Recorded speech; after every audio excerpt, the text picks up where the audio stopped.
Brian Scalabrine, the White Mamba Celtics analyst for NBCSN and co-host of Scal and Pal's daily podcast, joining us on the program after the Celtics go up 2-0 on the Raptors. Surprised, Brian? Yeah, I really am. I thought the backcourt of the Celtics, you think about Brown, Tatum, Walker, I thought those guys would have a good series. I thought they would be a lot better than the Toronto backcourt. But I really thought that Serge Ibaka, Marc Gasol, former Defensive Player of the Year, these guys are champions. I didn't think that they would be outplayed by Robert Williams and Daniel Tice or even Grant Williams for that matter. And the Celtic bigs have really done a great job. And Marcus Smart really won that game. His contributions offensively are always a bonus in Boston. And he's shooting the ball like that, man. It's going to be a long series for Toronto. What about Gordon Hayward's availability? Yeah, I don't think he's going to play this series, Dan. I think the best guess is for him to play into the Eastern Conference Finals. There's also another caveat to this. I think his wife is having a baby. She's due around mid-September. So even if he was to get back, the bubble is a really interesting place because you don't just walk on campus and all of a sudden be cleared to play.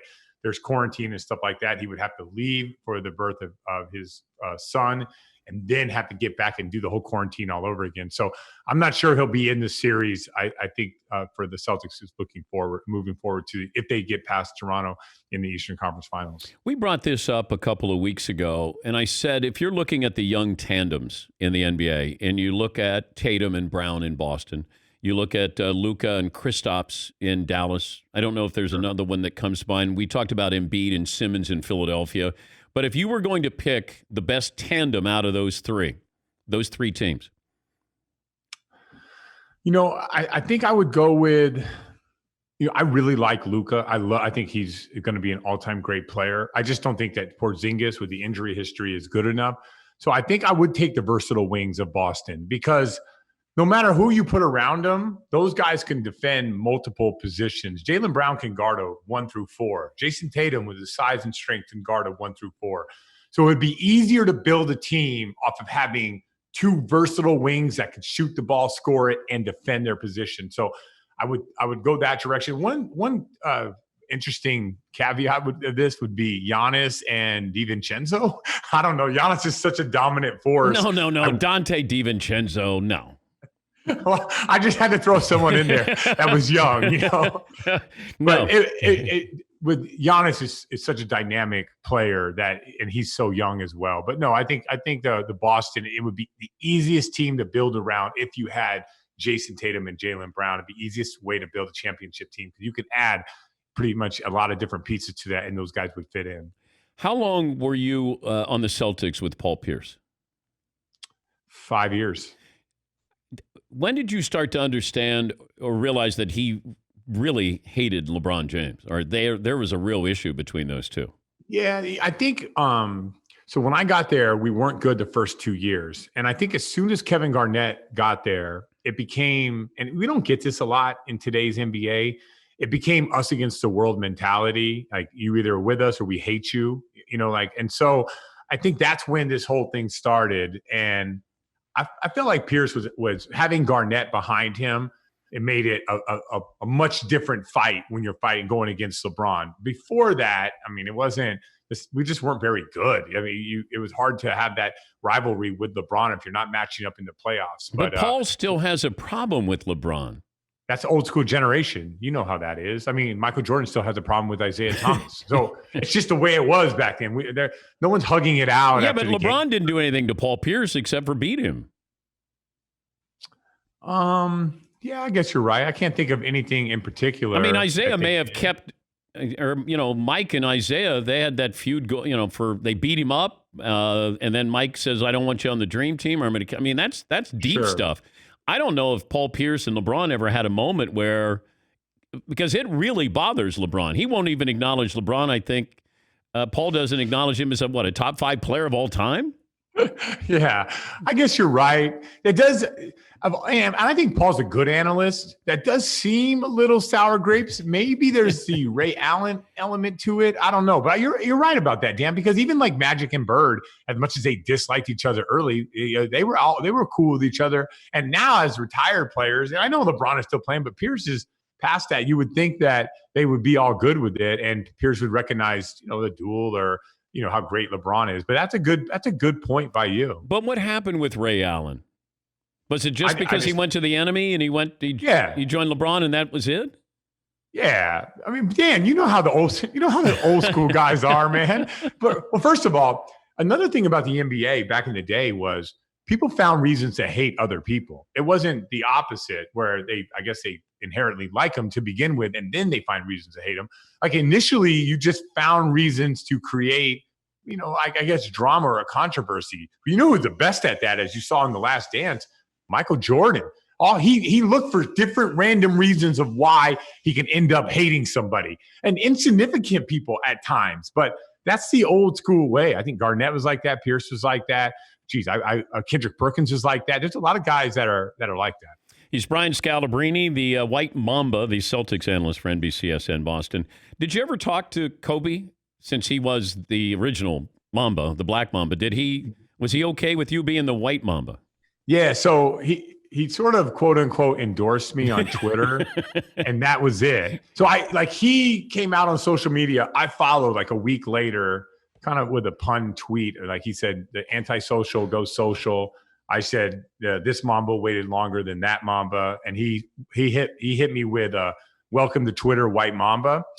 And I went from 4,000 followers to 80,000 followers in like 4 hours. I couldn't believe it. So, and then on the last game, we had a cool little moment where, we did the whole shake and pound, and we went on our merry way, unspoken. Hug. Bro hug. But you never got isolated on him, did you? Like, did you guard? Yeah, actually, good. I always bring this up because when you can prepare for NBA players, you can watch their last 50 clips. You can just ask the film guy and they'll deliver it for you, right? And it was amazing. Most guys, they do about 5 to 7 things. Most people, and there's all about the same move. I watched Kobe's last 50 makes, and I think it was 45 different shots. Then I told the film guy, I need another 50 makes. And I think it was another 40 different shots. Then we got in the game. I guarded him. And I think he went left, 1 foot runner. And of his last 100 makes, I didn't see that shot taken once. He just had such an arsenal of different ways to beat you. I think he was probably the greatest shot creator or tough shot maker to ever play this game. But how often are guys watching film? Oh, a lot. Regular season. It's so easy. Dan, it's like for you to watch a guy's last 100 makes, it takes around 15 minutes. It's amazing what you can learn in 15 minutes when it's cut up for you. Not when you have to watch an entire game and Kobe would take 25 shots in that game. No, I'm talking about you can get the last 2 or 3 weeks, matter of it's really easy to prepare that way. But do players have tells? Like a pitcher can sometimes, he can be telling you what the pitch is without even knowing. Yeah, absolutely. I mean, remember a great scorer, Tracy McGrady? Yeah. Tracy McGrady had about 3 or 4 things that he did, and they all sort of set up the same way. And it was amazing when you study it and you see it and you're in the game, how much everything sort of slows down. But you couldn't stop him. No, you couldn't stop him. But you could get back into his airspace a little bit quicker. Listen, Dan, I wasn't going to stop anybody anyways. They just gave me a better chance of stopping him. What was your proudest defensive moment? NBA Finals, Lamar Odom. He's destroyed us at every end of quarter in 2010. And Doc Rivers, I haven't played in like 2 months. Doc Rivers, for whatever reason, put me in the game. And I had to pick him up full court. I turned him a couple times. I made him like turn it over, and we got to stop. And he had destroyed us at the end of quarters. It was Rasheed, Garnett, Big Baby, whoever was out there. He has got to the basket, and that was probably like my greatest defensive stop in obviously Game 7 of the NBA Finals. If the Rockets lose tonight. Wow. What's funny is they gave up so much to get Russell Westbrook, and they gave up Chris Paul, and Chris Paul has been unbelievable for Oklahoma City. They got assets, Oklahoma City did, and they go all in on this duo, and if it doesn't work, I don't know what happens to D'Antonio. I don't know what happens to Daryl Morey. I don't know what happens to the Rockets. Remember their owner, Tillman Fertitta. He's in that restaurant business. As you know, right now, that restaurant business is not doing well. So I think a lot of things are come into play based off the outcome of this game. Yeah, I wonder, It feels like Mike D'Antoni is coaching for his job tonight. I think it's. I'm not sure. I'm not sure he wants to be there, Dan. I'm not sure. I think it might be a two-way street. I'm not sure it's a one-way street where the guys don't want him back. I'm not sure he wants to be there. Why? I don't know, because when they offered him the $5 million extension, he just turned it down. He said, like, no way, like, no problem. Plus, there's been links to him being in Indiana. Then they got rid of Nate McMillan, and right away, the name you hear is Mike D'Antoni. Maybe he just wants to change the scenery. In coaching, it's not always like oh, this is a bad coach, this is a good coach. Sometimes timing comes into play. Sometimes your voice grows stale and you just need a new guy to come in. No disrespect to that coach, and the next coach coming in might not even be as good of a coach as Mike D'Antoni, but it could work because it's new and it's fresh. And I think that happens a lot in the NBA. How often did Doc Rivers yell at you in Boston? Me personally? Yeah. Oh, not on the championship years. I was like the 13th man, the 12th man. It was more about, I'll tell you one thing Doc did every year is he would sit the team down somewhere 5 or 7 games into the season and establish everyone's role. Your role is this. Your role is this. Kevin Garnett, we need more from you. Ray Allen, you need to do this. Paul Pierce, you need to do that. And I've never seen a coach or been a part of a coaching staff that just was so direct like that and calling guys out and saying, this is what we need from you, and we all need to sacrifice. And that team, and Doc has the biggest pulse on his team more than any coach I've ever been a part of. He understands what players are thinking during the course of an 82-game season or a playoff run or whatever it is. Well, what was your role? Did he say, Brian, I need... No, just catch and shoot. Like, he would make it simple and then he'd move on to the next guy. So it wasn't like, I think it was more about telling, Dan, there's a lot of money at stake with NBA players. And to tell a player you're not going to do X, Y, and Z, we only want you to do one thing. You're getting that player to sacrifice, the greater good of his own financial rewards. And to get a guy to do that and to have you run through a wall for a guy that's asking you to make sacrifices, that's not an easy thing to do. So you made sacrifices for the betterment of the – is that what you're saying? I was just happy to be there.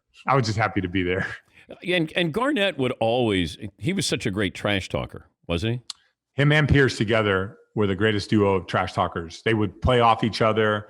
They would have – it would be like if me and you were talking and we were talking about a guy who was sitting 2 feet away, and we were talking about how that person shouldn't even be here right now. I don't know why he's on the show. How does he have a job? How did he make it in this world? What were your parents like?